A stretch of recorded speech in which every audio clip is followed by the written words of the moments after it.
नमस्कार, मैं हूं आपके साथ शगुफ्ता साहिल देव। आप देख रहे हैं जीएनटी स्पेशल। जीएनटी स्पेशल में आज बात दोस्ती के उस मिशन की करेंगे जिसके सिलसिले में भारत के प्रधानमंत्री पोलैंड और यूक्रेन की यात्रा पर हैं। 21 अगस्त यानी कल प्रधानमंत्री मोदी पोलैंड पहुंचे थे। आज पीएम के पोलैंड दौरे का दूसरा दिन है। आज पीएम पोलैंड के लीडर्स और अहम हस्तियों से मुलाकात कर रहे हैं। पोलैंड के बाद प्रधानमंत्री मोदी यूक्रेन भी जाएंगे।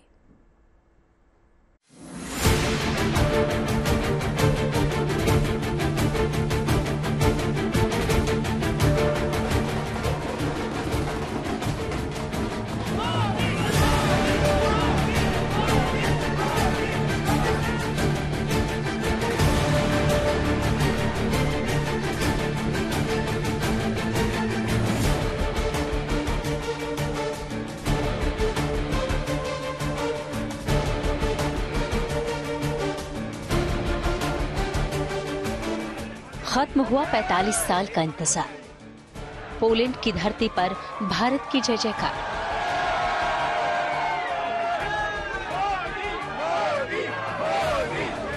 भव्य और शानदार ये तस्वीरें देखने लायक हैं।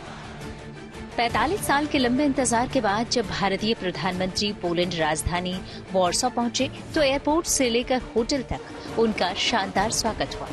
पीएम के काफिले की झलक मिलते ही मोदी मोदी के नारे गूंज उठे। प्रधानमंत्री के स्वागत के लिए वॉर्सो में गुजरात की झलक दिखाई दे रही थी। पोलैंड की राजधानी में मंगल गीत गूंज रहे थे।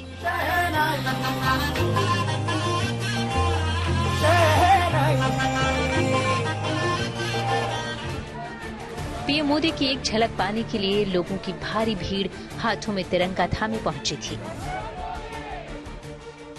पीएम के स्वागत के लिए पहुंचे लोगों में बड़ी संख्या में बच्चे भी शामिल थे। पीएम ने किसी के सिर पर हाथ रखकर आशीर्वाद दिया तो किसी से हाथ मिलाया। किसी के हाथ में प्ले कार्ड था तो कोई पीएम की तस्वीर लेकर ऑटोग्राफ के लिए बेकरार था। रूस यूक्रेन युद्ध के बीच पोलैंड पहुंचे प्रधानमंत्री ने भारतीय समुदाय को संबोधित करते हुए कहा कि ये युग युद्ध का नहीं है। कूटनीति और आपसी बातचीत से मसलों का हल निकालना जरूरी है।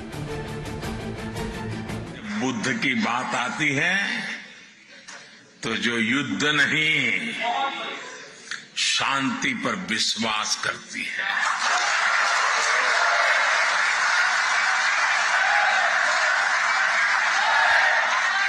और इसलिए भारत इस रीजन में भी स्थायी शांति का एक बड़ा पैरोकार है।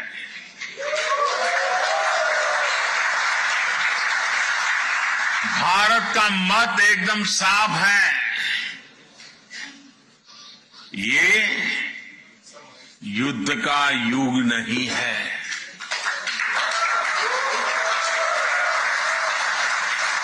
ये उन चुनौतियों से निपटने के लिए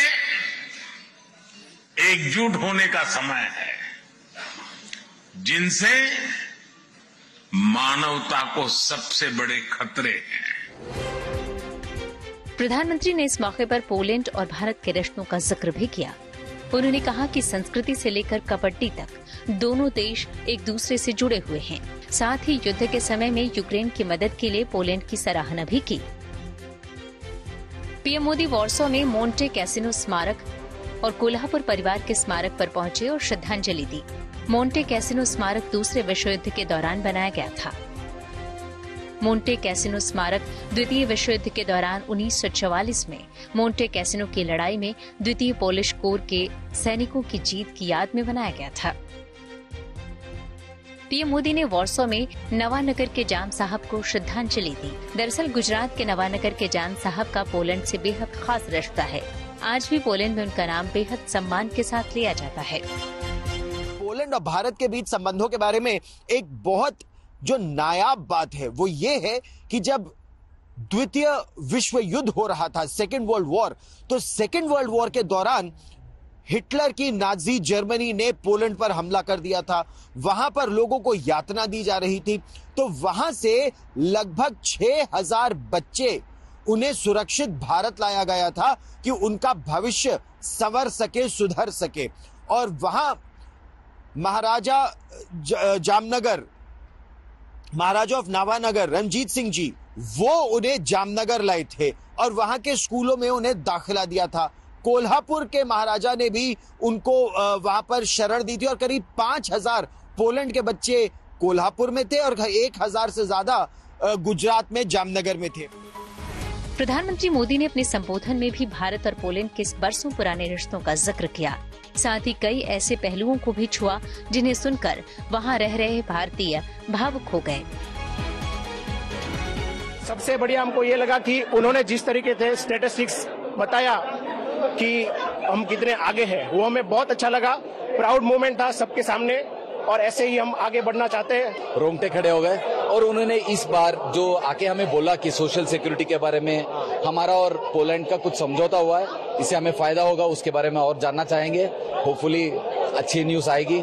रिलेशनशिप्स के बारे में बहुत अच्छा बोला है और कैसे हम यहाँ पे इवेंट्स भी हो रहे हैं इंडिया के, और हम प्रार्थना करेंगे कि इंडिया और पोलैंड के रिश्ते और आगे सुधरे। आज पोलैंड में पीएम की यात्रा का दूसरा दिन है। आज दोपहर 1:30 पर चांसलरी में उनका औपचारिक स्वागत हुआ। दोपहर 1:45 पर पीएम मोदी की पोलैंड के प्रधानमंत्री डोनाल्ड टस्क के साथ बैठक हुई। इसके बाद दोपहर 2:30 बजे प्रतिनिधिमंडल स्तर की वार्ता हुई। दोपहर 3 बजे पीएम मोदी पोलैंड के प्रधानमंत्री की तरफ से दिए गए लंच में शामिल हुए। फिलहाल पीएम मोदी पोलैंड के राष्ट्रपति आंद्रेज डूडा के साथ द्विपक्षीय बैठक कर रहे हैं। बताया जा रहा है कि शाम 7:15 बजे वो बिजनेस लीडर्स के साथ बातचीत में शामिल होंगे। इसके बाद रात 8 बजे वो पोलैंड के सोशल मीडिया इन्फ्लुएंसर्स के साथ बातचीत करेंगे। प्रधानमंत्री का पोलैंड और यूक्रेन का ये दौरा बेहद खास है। ये 45 साल में किसी भारतीय प्रधानमंत्री की पहली पोलैंड यात्रा है। इससे पहले 1979 में मोरारजी देसाई वहां गए थे। ऐसे में इस दौरे में पीएम इसी संदेश के साथ पोलैंड पहुंचे हैं कि ये नया भारत है, जो आज भी अपने सदियों पुराने विश्व बंधुत्व के संस्कार का ध्वजवाहक है। ये भारत न केवल सबके बारे में सोचता है, बल्कि सबको साथ लेकर चलने में भरोसा करता है। कीव से गौरव सावंत के साथ bureau report, good news today. प्रधानमंत्री नरेंद्र मोदी आज रात पोलैंड से यूक्रेन के लिए रवाना होने वाले हैं, लेकिन ये दौरा विमान से नहीं, ट्रेन से होगा। और ट्रेन भी बख्तरबंद और युद्ध क्षेत्र में सुरक्षा इंतजामों के साथ लैस। देखिए कैसी है वो ट्रेन जिसे प्रधानमंत्री नरेंद्र मोदी वॉर्सो से कीव तक का सफर करने वाले हैं।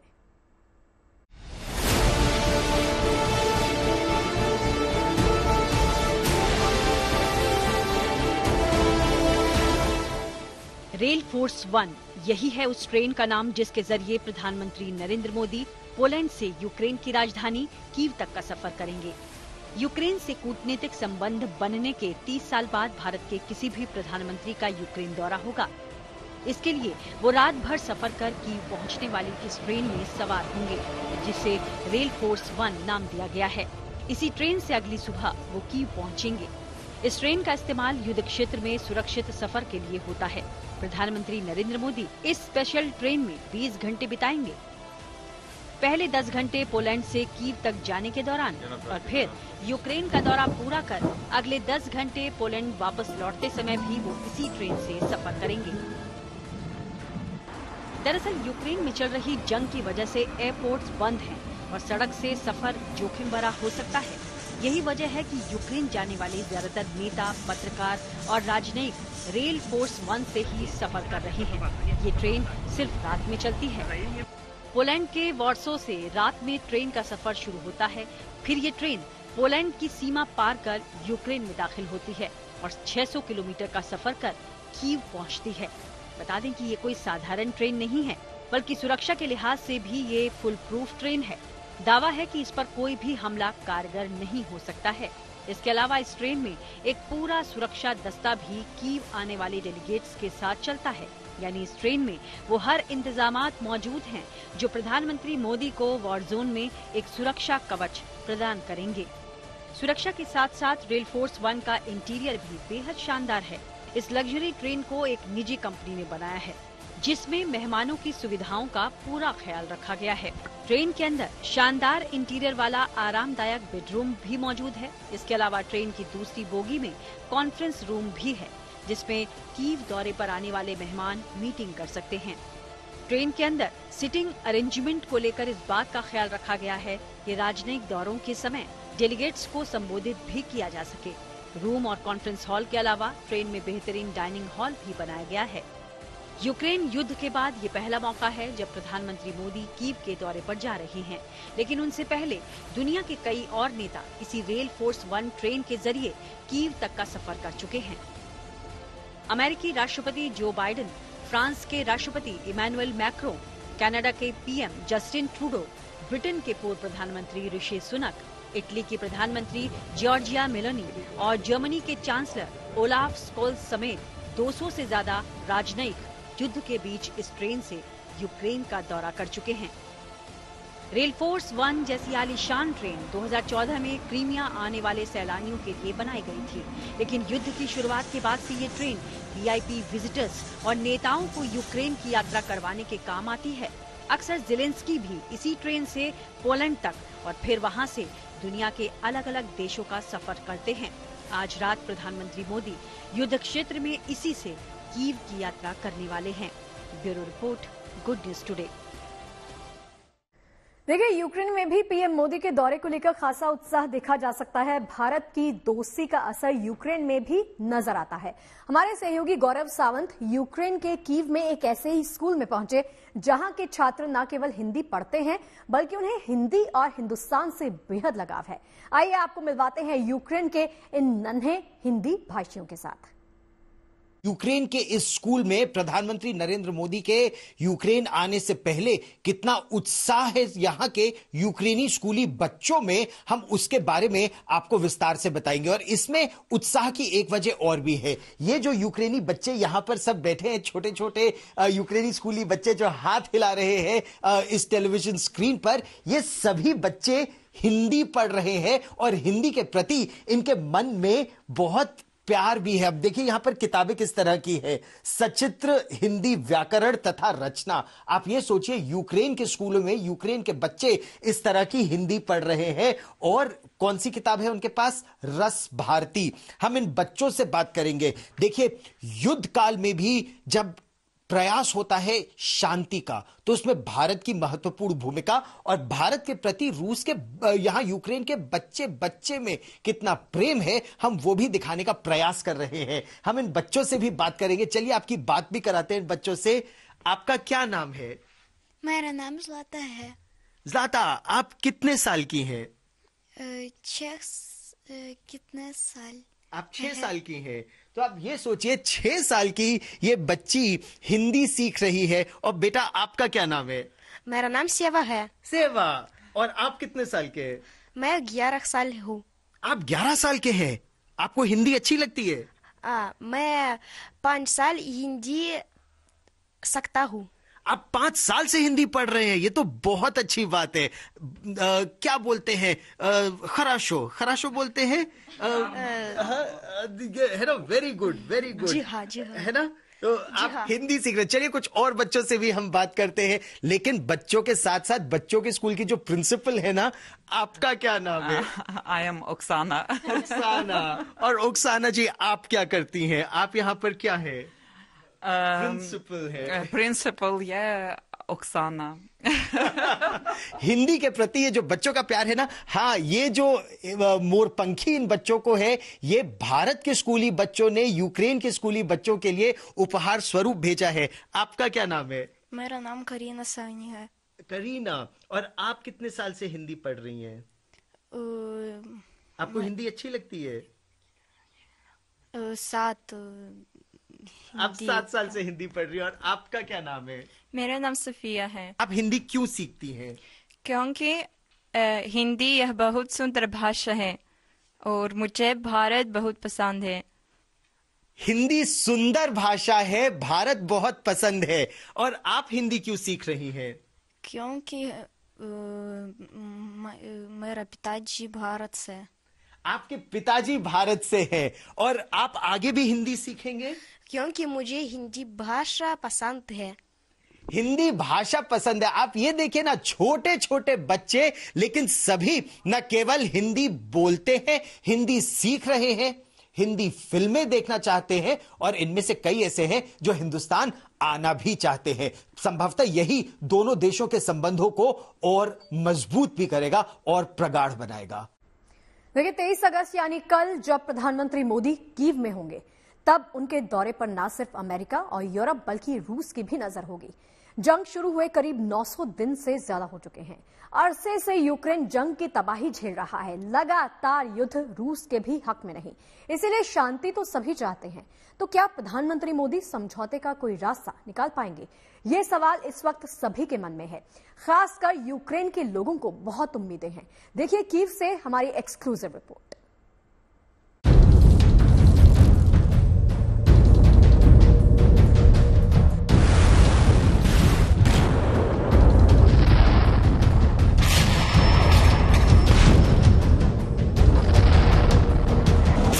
एक जंग जो 900 दिनों से जारी है, एक जंग जिसका 2.5 साल से कोई परिणाम नहीं निकला, न किसी की जीत न किसी की हार।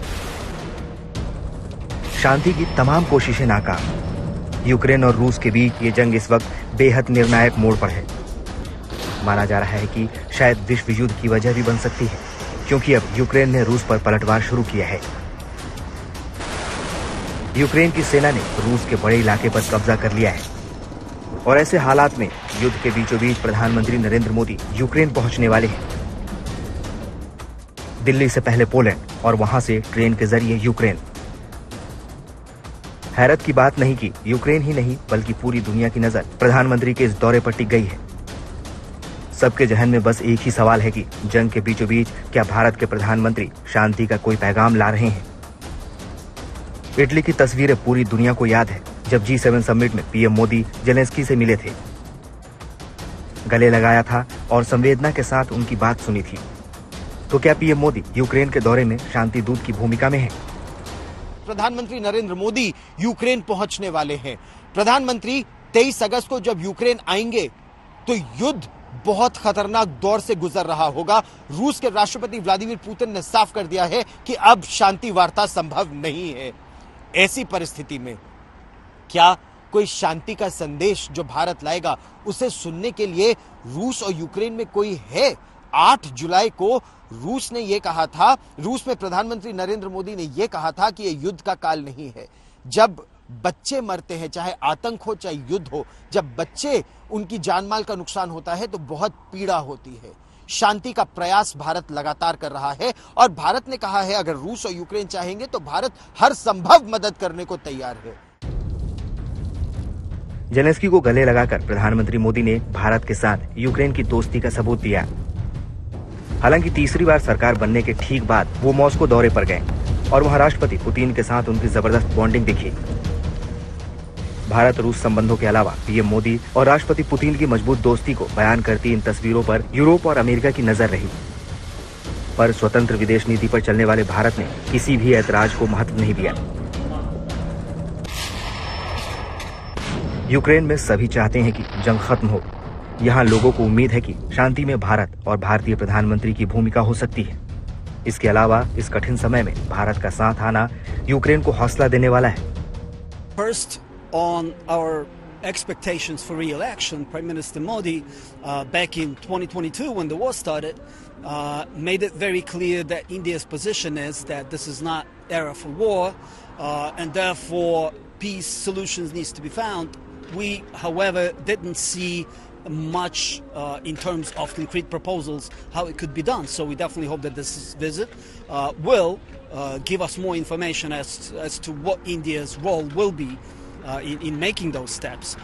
In terms of the current state at the front lines, well, Ukraine, in order to defend itself, had to take the actions and had to take under control certain areas in the Russian Federation where the bombings were coming from, where Ukraine was attacked from pretty much every day and night. And it's a show, of course, demonstration, first of all, to Russia, to Russian people and Russian military and political leadership, that wars are ugly and unpredictable.